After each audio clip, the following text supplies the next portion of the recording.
Você já se perguntou sobre os anjos mencionados nas Escrituras? Esses seres espirituais despertam curiosidade e fascínio em muitas pessoas.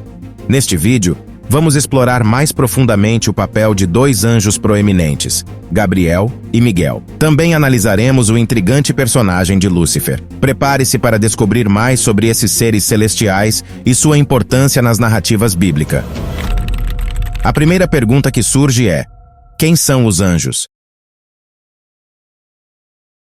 Quando estudamos o Antigo Testamento, por exemplo, descobrimos que os anjos são mencionados 108 vezes. Essa característica indica a diferença entre demônios e anjos.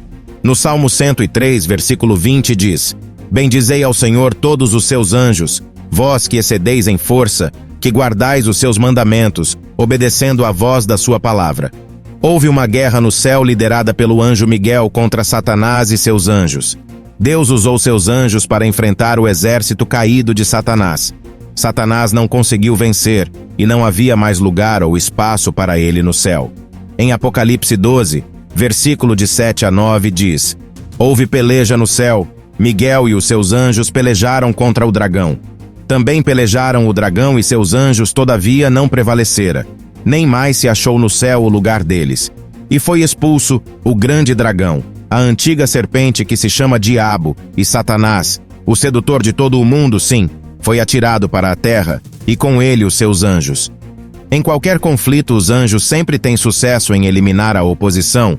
No mundo, vemos que os anjos nunca falharam. Não há nada que possa se levantar contra você que se iguale à força deles. Eles formam os guarda-costas mais benéficos dos redimidos.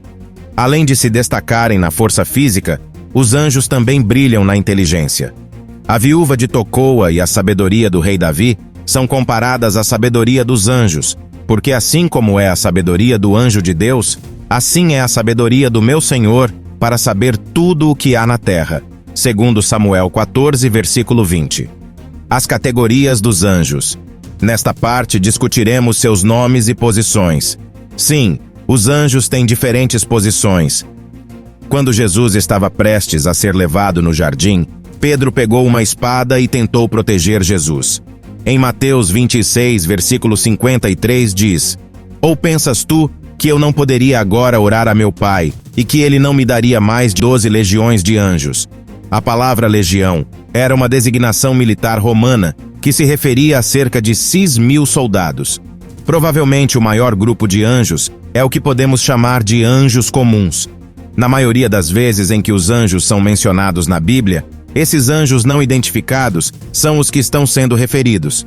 Falar de anjos comuns parece contraditório, pois como esses seres criados extraordinários podem ser considerados algo comum.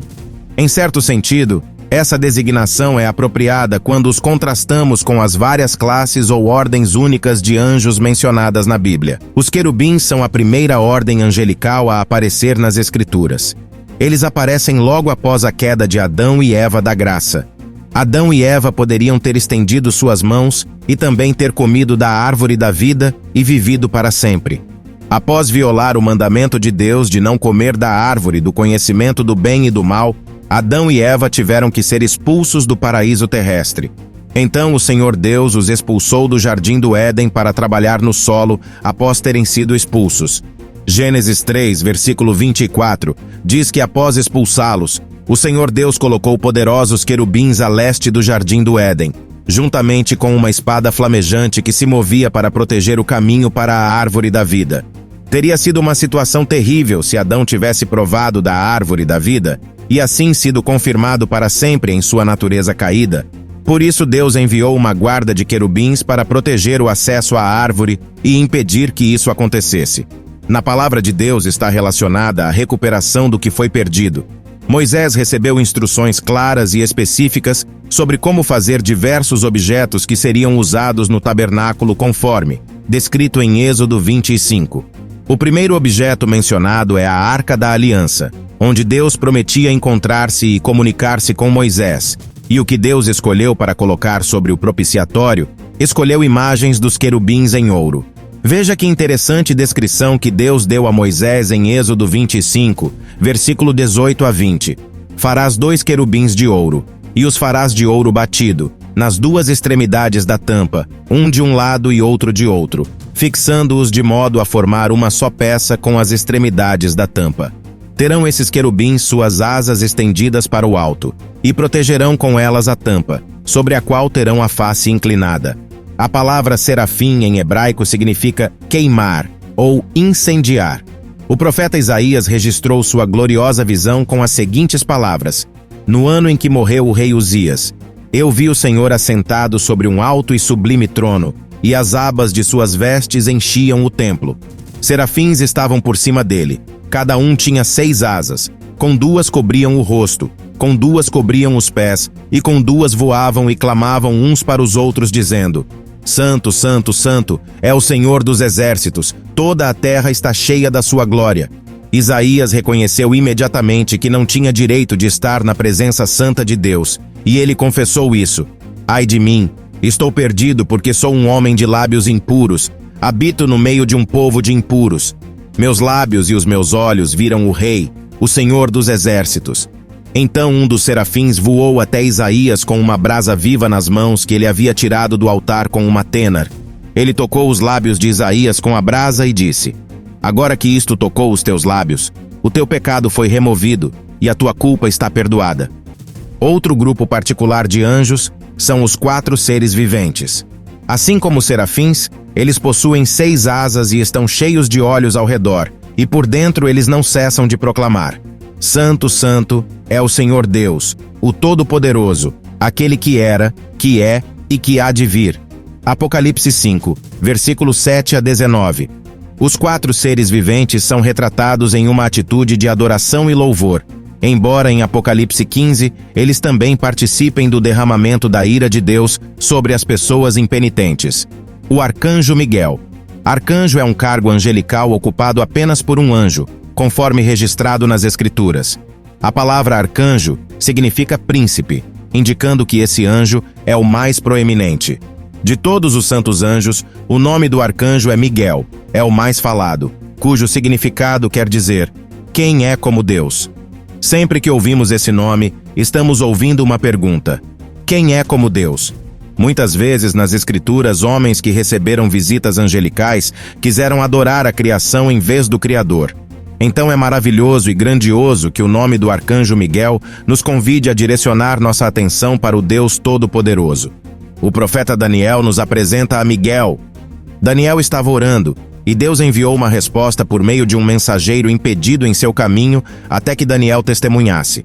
Porém, o príncipe do reino da Pérsia me resistiu por 21 dias, mas eis que Miguel, um dos primeiros príncipes, veio para ajudar-me, e eu fiquei ali com os reis da Pérsia. Daniel 10, versículo 13.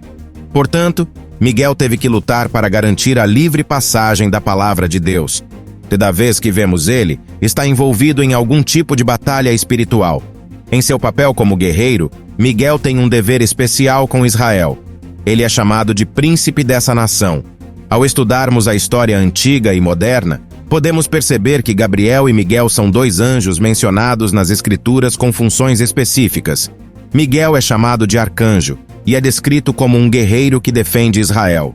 Em Judas, capítulo 1, versículo 9, é relatado que Miguel teve uma disputa com o diabo sobre o corpo de Moisés, mas com a ajuda do Senhor, Miguel prevaleceu.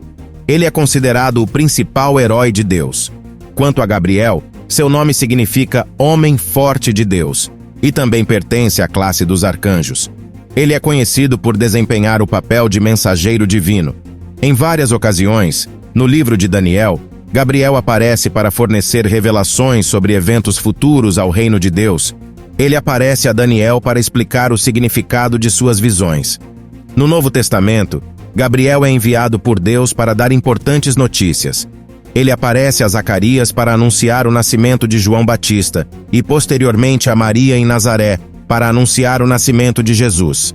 Gabriel desempenha um papel crucial na comunicação das mensagens de Deus sobre o reino e o Messias vindouro.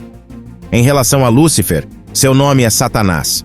Todos os anjos, arcanjos, querubins e serafins têm o final do nome terminado em El. Esse El significa a graça de Deus. Como, por exemplo, Rafael, Miguel, Gabriel, Salatiel e dentre outros. Quando Lúcifer perdeu a graça de Deus, seu nome ficou Satana. Mais tarde foi acrescentado o S devido às mudanças do texto bíblico com o latim. Posterior a isso, veio o nome Lúcifer, que quer dizer o iluminado, ou o que traz luz. O nome Satanás também tinha o mesmo significado, porém com a queda, o significado passou a ser o opositor. Lúcifer era um nome associado à sua posição original de destaque no céu, mas devido ao seu orgulho e desejo de se exaltar acima de Deus, ele foi lançado à terra. Atualmente ele é descrito como o príncipe deste mundo, conhecido por vários nomes, incluindo o diabo, ou seja, aquele que divide, reparte grupos ou mora nas divisões. Além disso, nas Escrituras também são mencionados outros grupos de anjos, como os santos, os vigias e os santos anjos. Esses termos referem-se a categorias menores de anjos com funções específicas. É importante lembrar que a compreensão dos anjos, com base nas Escrituras, é limitada e há muito mistério em torno desses seres espirituais. Acreditamos na existência deles como mensageiros e servos de Deus, cumprindo seus propósitos e desempenhando várias funções. Peço a você que se inscreva em nosso canal e deixe seu gostei neste vídeo também. Gostaria de convidá-los a assistir os outros vídeos do canal. Te espero no próximo vídeo do canal.